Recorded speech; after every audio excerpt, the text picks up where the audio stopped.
guys, good morning. This is Dan. This is my channel Engelgeist. Thank you for tuning in. For those of you that are new, welcome. For those of you that are tuning back in, welcome back. For those of you that support me over at Patreon, thank you so very much for that. Last night's Charming was a great evening to honor the Patreon subscribers. I had an awesome time.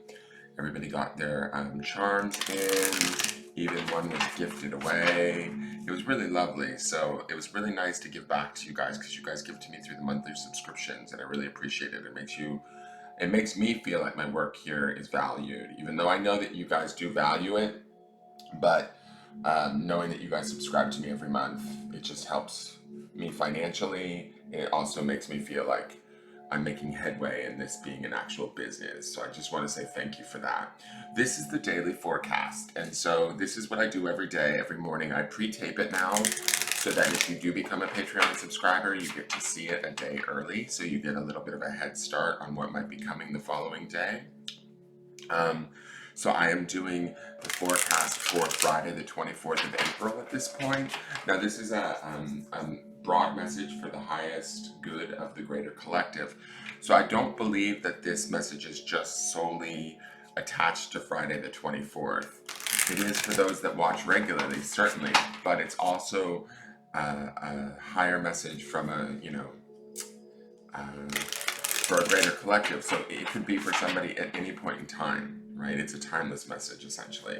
So if you're seeing this on a date that's not Friday the 24th, don't worry, still watch it. There might be a message in here that makes sense to you or applies to where you're at in your life, that may give you guidance or insight or just hope, basically. That's kind of the intention of the daily forecast, is to give hope, give insight, and ultimately allowing you guys to make your own decisions, but maybe having some sort of outside validation for the decisions that you've made or the feelings that you're feeling, that sort of a thing. So we're now at Friday the 24th. We're at the end of the week. At the beginning of the week, we had all of those wonderful chakra cards, and we had the sacral chakra and the throat chakra, and then our last card of the week, which would be kind of now, was that triumphant success, that Ace of Swords. So hopefully we're getting some clear thoughts. We also have that clarity stone as the underpinning stone of the week. We're not quite yet at the end of the week, but we should be gaining some clarity about some stuff this week, ideally, especially if we're doing the chakra work, especially if we're meditating, if we're taking time to check in with these energy centers and see where they're at. Do they feel healthy? Do they feel in line? Do they feel like they're spinning properly? Do they feel like, we're carrying old, outdated experiences and information, pains, sadnesses, joys? What are we carrying in these chakras? What are we communicating through our throat chakra? These are the questions we need to be asking ourselves. Is our communication based in our present time now, or is it based in some sort of old hurt from the past that we expect to happen to us over and over again, and we keep communicating it out and receiving it through different people in similar situations? These are things we want to be paying attention to as we shift. This planet is definitely shifting during a pandemic. So if you want to support the channel, please feel free to like me here on YouTube and hit the subscribe button. Like the video, hit the notification bell.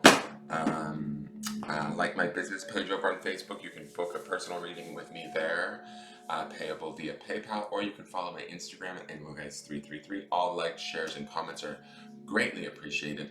And let's get into the forecast. So, interesting.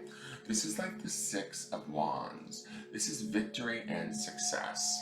So, what I like about this is yesterday we had that suffering in silence card, if you guys remember. I don't know if you watched yesterday's forecast, but we had that suffering in silence where she was sitting alone on that rock.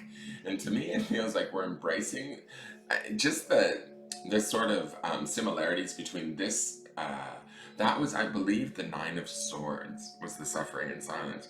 This to me is the Six of Wands, and not to me, it actually is the Six of Wands. The purple border indicates the wands or the spirit.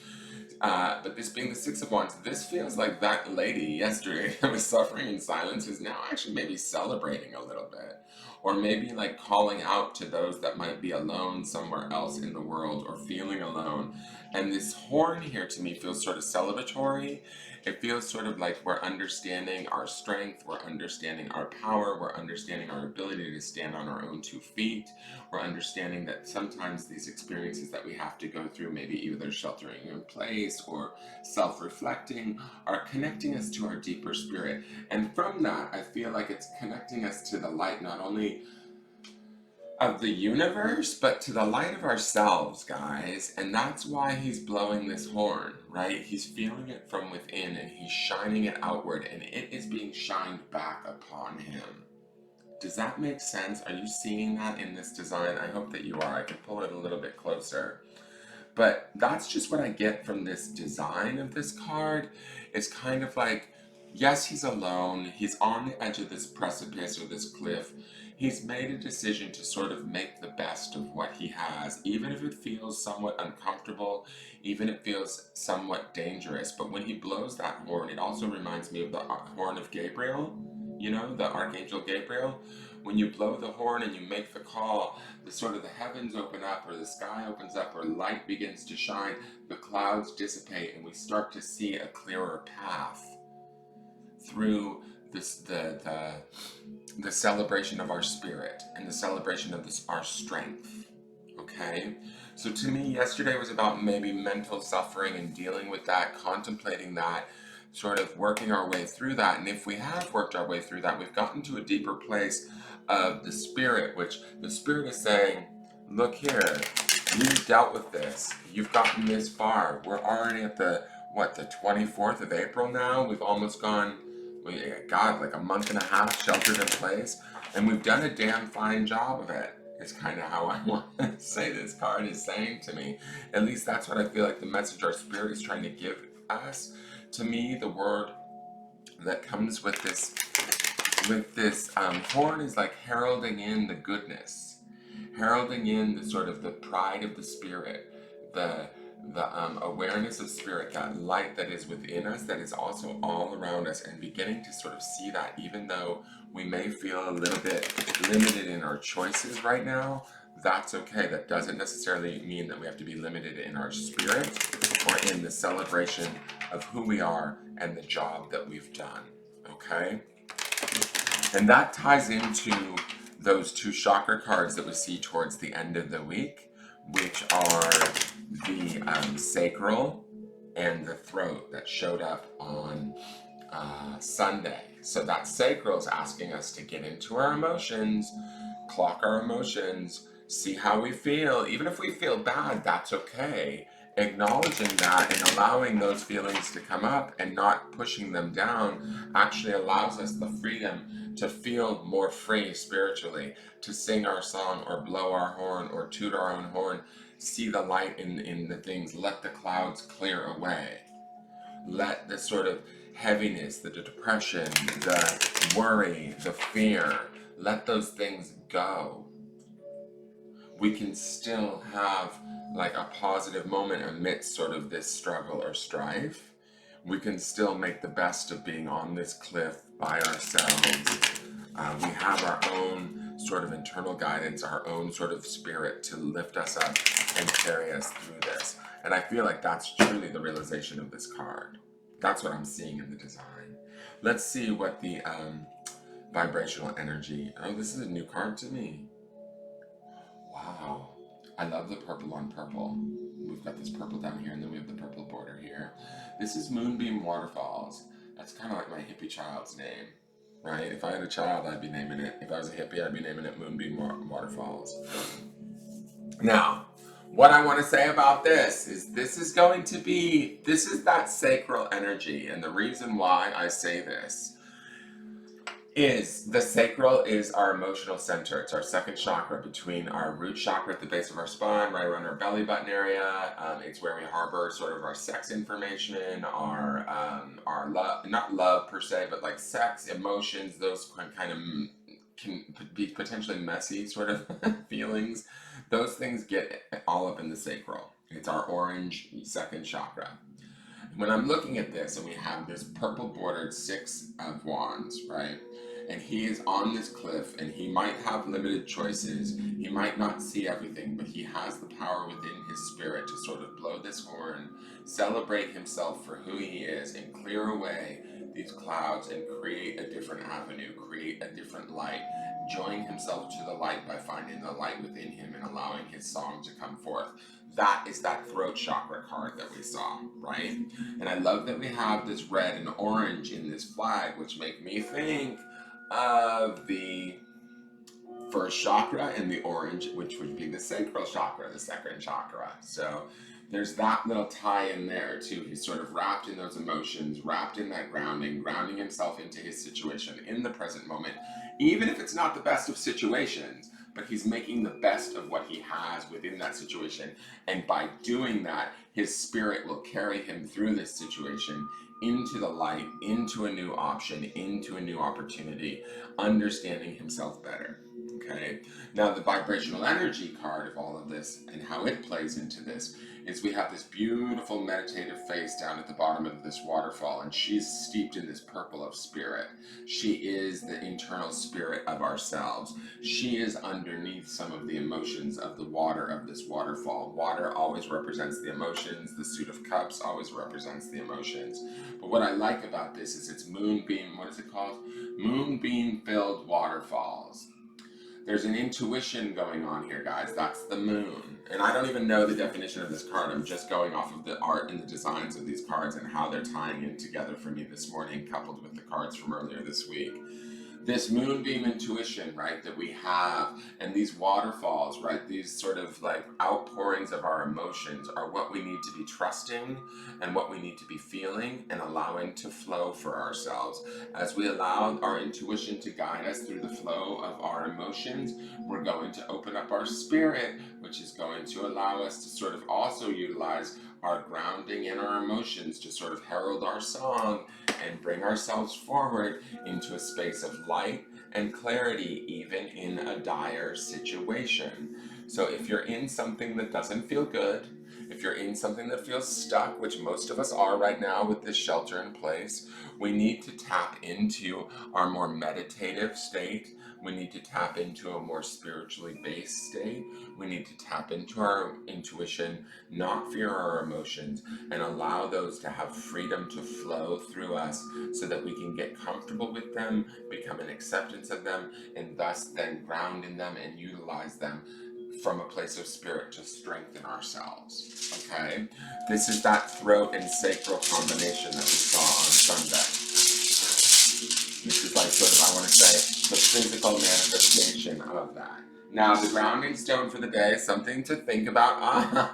It's on obsidian, so this is a very good grounding stone. It wards off negativity, but this is one of my favorite stones. It doesn't come out very often. It's actually snowflake obsidian. It's a little drunk, but the word is angel. Call upon your angels, guys. Call upon whatever powers that be that are within you or around you that assist you, and bring them in. It's funny that I referenced this horn in Archangel Gabriel, and then the stone is angel this morning. Be an angel for someone if you can today. If there's some way that you can help another, help them in a way that maybe they don't see coming. A surprise. I have a friend who actually donated a sum of money to a food bank because there's people suffering. He told me about it the other day, and I'm just going to share this. I'm not going to share who or what it was, but they donated a sum of money to a food bank, and I thought that that was the most attractive thing about them. Because that was them in their way being an angel to as many people as they could by helping people that were struggling right now through this shelter in place. in a country that is having a much harder time of it than we are here in America. And so find ways to be an angel to others, to yourself. Find ways to bring in the angels that you believe in, or the guides that you believe in, that give you sort of inspiration. I'm not saying this is the easiest of times. He is on this precipice. We're still sort of stuck, but we get to choose what we focus on. We get to choose what we ground in. We get to choose what we feel. Allow our intuition to guide us. Allow our emotions to flow. Allow ourselves. This is also, this meditative face down here is that crown chakra card that we saw twice this week. This is about rising up into those higher chakras and becoming non-judgmental of our emotions. Our emotions are a part of us, but they're not the totality of us, right? And so we can have them and we can have awareness of them, but we don't have to allow them to rule us, right? But here I feel like this is allowing our emotions to flow, our intuition to connect, and then we take that out, but from a place of soul or spirit, and we sort of sing that song out, or send that vibration out, and that vibration creates light, it creates clarity. It's that clarity stone that we were looking at the beginning of the week as the underpinning of all of that. If you're not feeling quite so clear, call upon your angels to have them come in and help you to find this place for yourself today. This Friday would be an ideal place to find this, to connect intuitively, emotionally, and then vibrationally, and watch things begin to change and shift. Watch hope begin to settle in, and watch opportunities begin to show themselves to you. All right, that is your forecast. I hope you guys enjoyed it. I hope it brought you hope and some insight. Please leave me a like, share, a comment, a subscribe.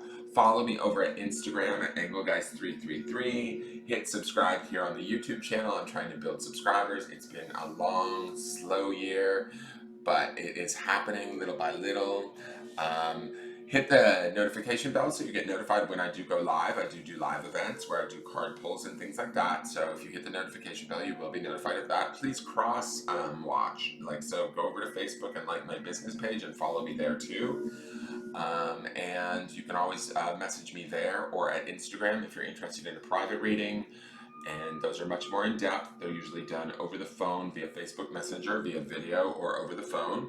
And they are payable via PayPal. So it's a very simple process. All right, you guys, take care. I love you very much and have a great day. Bye-bye.